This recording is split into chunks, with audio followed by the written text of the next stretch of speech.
Hello, my name is Adam Michael Anthony Simpson and you're watching my YouTube channel, Adam M.A. Simpson. And today we'll be speaking about personal statements. So we've all had to write a personal statement at some point in our lives, whether it be applying to college, applying to graduate school for your master's, or professional school to go into law school or medicine, and even applying for a job where a cover letter might be seen as a type of personal statement or statement of purpose to get into that job. Now I'm interested in students applying to graduate school in STEM, so in science, technology, engineering, and math, particularly those interested in pursuing research and possibly obtaining their PhD in STEM. But this might also be applicable to students looking to apply for a master's as well, because it has a lot of the same you have to mention a lot of the same things in your personal statement to apply for those programs.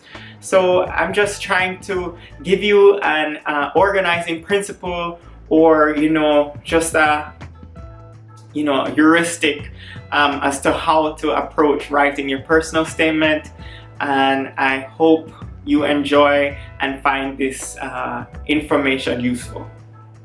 Now, before you get into writing, you really need to organize your accomplishments and all of the technical things and the skills that you have into a curriculum vitae. Now, a curriculum vitae is an extended resume, I guess you could say, one that really expounds on your experiences, academic achievements, internships, as well as outreach activities, publications, you name it. It really broadens all of or elaborates on all of your experiences during your academic career and career at large, especially if you're in academia. You'll see, if you look on the profiles of many professors at universities, their curriculum vitae or their CVs are available to be downloaded on their websites. So I recommend creating one before you apply to graduate school, especially in STEM. And you should do this first because it really organizes everything in order of importance, as well in like a semi-order of importance, chronological order, that helps you write and draw upon experiences during writing your personal statements easier. I won't get into how to write your curriculum vitae, but I will include a link to mine on my personal website that you can see how I organize my CV.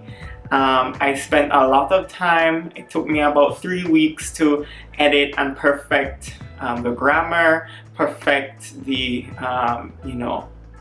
mentioning all the important aspects of my experiences, and keeping it consistent, which is the most important thing. So just take a look and maybe use that as a template for yours. There are many templates available online as well, so don't be confined to just mine. Mine is not the ideal. I don't believe in ideals. It's just an example that you can use to work on, to use as a template, I guess you could say. So let's get into it. I'm including a personal skeleton that I created for your personal statements. It's the Adams personal statement skeleton, and it's in the shape of an hourglass. The hourglass signifies scope, as well as like big idea, broad, large impact ideas. And then as it narrows, we get into more immediate aspects of your career, like what you're doing now, and you get into finer detail, and then you open back up into like speaking about your future career, where you see yourself, and as well as like where you see yourself 10 years from now and like how you expect your career to impact society, your community, and how you plan to give back. So we're thinking large picture to narrow, small, detailed picture, and back out to broad scope, big ideas and your career paths. Off, number one is the story hook. And this story hook brings your chief motivations out, and it's an anecdote used to drive your writing, and it helps introduce personality into your personal statement. People are attracted to other people's stories, not necessarily just the skills and achievements that you had. That's just a list. And it's a device that we use to prevent listing. Listing is bad in personal statements. You want to elaborate on why you pursued certain things and how they impacted your trajectory and your plans to succeed later on in life.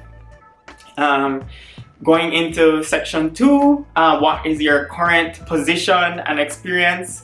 Now we want to ground the reader in where we are academically, mention your major, why you chose this path, and how it relates to your story hook. So we're always bringing it back to the story hook and explaining how the story hook impacts which level we are in the personal statement. And each level that I mentioned, it could be considered a paragraph, but not necessarily. You might have more than one paragraph per section, but just think of it as paragraphs for now, because personal statements tend to be 2 pages long. But if you're writing, say, the National Science Foundation Graduate Research Fellowship personal statement, that's a 3-page essay. So you definitely want to get a little longer in certain aspects of your personal statement, and each section here might be 2 or even 3 paragraphs. So just explaining each, like, what each level means in terms of like writing, like lines or paragraphs. And going into section 3, we're gonna start talking about past research experiences and internships. So here you want to demonstrate that you have had a plan and how this relates to your story hook. Again, always going back, the personal statement is a cohesive piece. It's not many different levels that are mutually exclusive. Show that your career goals align with your research experiences and internships, and that you had a thought process pursuing these goals. People like to see drive, and drive is seen by your history and how you've attacked each aspect of your career in order to reach a long-term goal. That's what drive means. So they want to see that drive and how cohesive your experiences are. And plans change, so don't be afraid. That doesn't mean that you don't have drive. It just means that you have many interests, or you found that your interests are different than what you perceive, because we always point towards interests that we're not really exposed to until we step into them. So changing your plan is perfectly fine in your career, but we also want to find a way to connect it to the story hook. And if the change was like because you realize you weren't interested in that field or that career path, think of it positively. Application reviewers, professors, if you're applying to graduate school, those are the ones that review your applications, don't want to hear negative stories.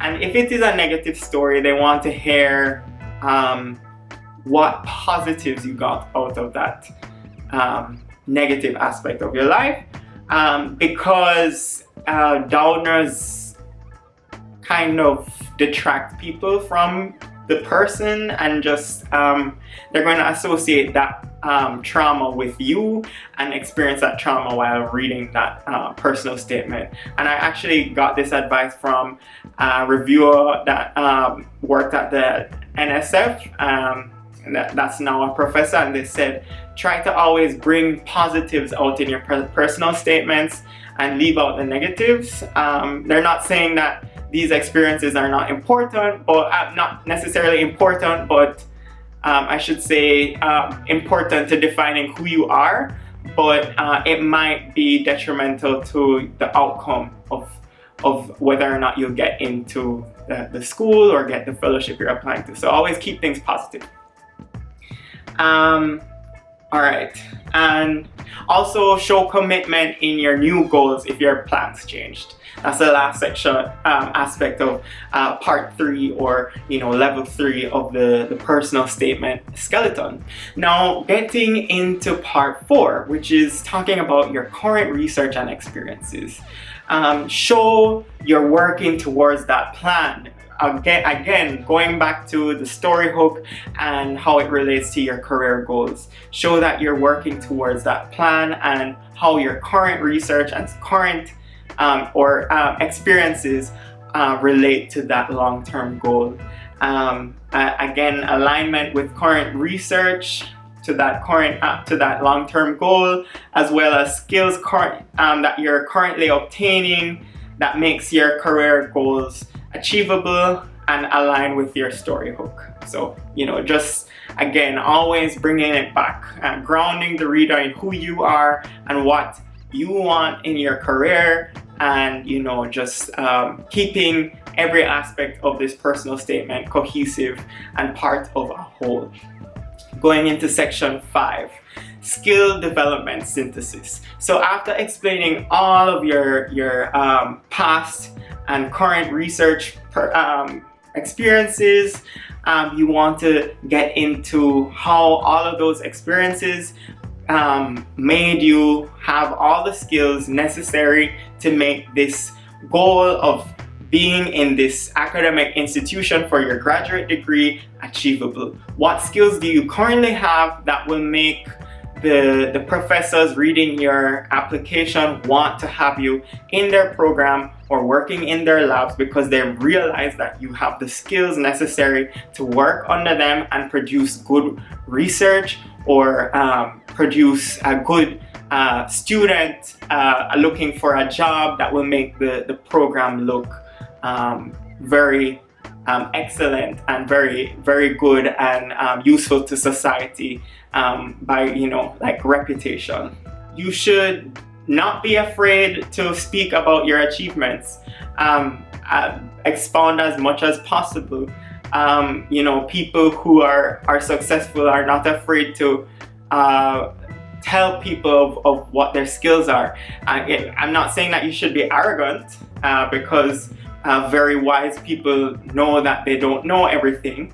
And also, this is the section where you mention any areas of concern in your transcripts, and what I mean by this is maybe C's, or an ungraded, a failed grade and you have to retake the class, or any leave of absences in your transcripts. Professors are going to see these things and with a red circle around them, because they're also looking at your transcripts, and it's important for you to be able to contextualize what was going on, and I also don't think that it is wise to leave it up to professors to form their own assumptions. You are responsible for owning your truth and explaining to professors what happened. And I think you should be the person to do that. I don't think assumptions leave a lot up to who is evaluating you to kind of try and understand what's happening. And I think it is unwise if you just leave it for them to assume. You should hold yourself accountable and be able to explain and contextualize anything that happened in your during your academic career that might seem as if something bad happened, or that just explain anything that's there. I just letting you know of an experience or a friend that I just checking the time. I might make this a 2-part episode. I have a friend who was concussed and it affected her grades a lot, and so she had to explain these inconsistencies in her grades during her undergraduate career. And in the end, she became successful and is now a PhD student at the University of Washington, an R1 institution. And and that's just because she explained herself, and professors were able to see past those inconsistencies in her transcript. And now she's doing amazing work. Thank you for watching this first part of the episode on personal statements. I will upload the following video shortly, maybe later today or tomorrow, and I hope you enjoy. See you, and like and subscribe.